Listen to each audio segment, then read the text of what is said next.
Pasal apa kita duduk semayang selama ni kita payah nak khusyuk? Yang pertama, oleh kerana kita semayang itu jasad, hati kita tetap kosong dalam menghayati solat. Cuma jalan untuk mencapai khusyuk ada.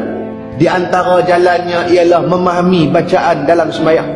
Kita faham makna bacaan dalam semayang kita.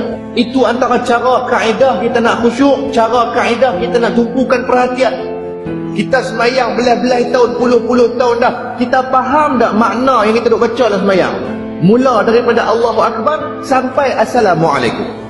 Kalau kita kurang faham, mudah sangat iblis nak kacau kita. Sebab hati kita tak sibuk dengan memahami makna bacaan. Tapi kalau kita cuba untuk faham, tuan-tuan ni, bila kita angkat takbir Allahu Akbar, di mulut kita menyebut, di hati kita menterjemah. Maka bila kita sibukkan hati kita duk fikir ke makna bacaan tu, hati kita ni payah iblis nak masuk kacau.